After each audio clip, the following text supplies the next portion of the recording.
ఇంకా ఎప్పుడుందా తగ్గిందా తగ్గిందా ఇంటికి వెళ్దామా వెళ్దాం హాస్పిటల్కి ఇప్పుడు ఏమి తీసుకెళ్ళా తీసుకెళ్దాం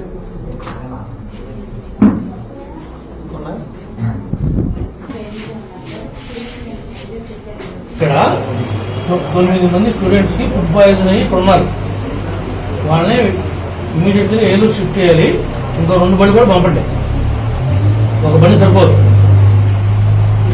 జందలూరు మండలం జోగన్నపాలెం ఎంపీపీ స్కూల్లో 21 మంది స్టూడెంట్స్ ఉన్నారు.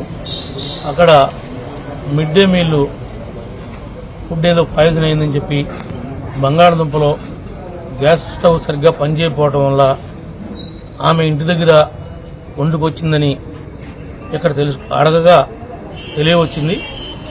దానివలన కొద్దిగా పిల్లలకి టెంపరేచర్ రావటం, వామిటింగ్స్ కలగటం, సిబ్బంది స్టమక్ పెయిన్ రావటం, ఈ కారణాలతో 9 మంది విద్యార్థుల్ని ఈరోజు పిహెచ్సిలో అడ్మిట్ చేశాం.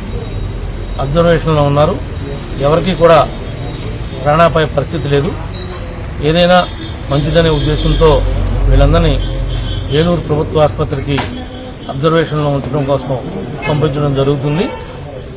మరి ఇక్కడ ఉన్నటువంటి తహసీల్దార్లు కానీ, ఎంపీడీఓలు కానీ, నియోజకవర్గంలో కానీ, రాష్ట్రంలో ఎక్కడైనా కానీ ప్రతి వాళ్ళు విలేజ్కి వెళ్ళినప్పుడు కంపల్సరీగా స్కూల్లో ఉన్నటువంటి మధ్యాహ్నం యొక్క భోజనాన్ని పరిశీలించాలి ప్రజాప్రతినిధులు కానీ.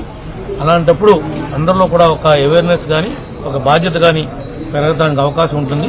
కాబట్టి ప్రతి ఒక్కరూ ఆ రకంగా ప్రయాణం చేయాలని చెప్పి తెలియజేస్తూ, ఈ యొక్క ప్రమాదంలో, ఈ పాయిజనింగ్ విషయంలో ఎవరికి కూడా ఏ రకమైనటువంటి ఇబ్బంది కలగదని చెప్పి మేము నమ్ముతున్నాం. ఆ విధంగా కలగకుండా చూసుకునే బాధ్యత కూడా మేము తీసుకుంటామని చెప్పి కూడా ఈ సందర్భంగా తెలియజేస్తాం.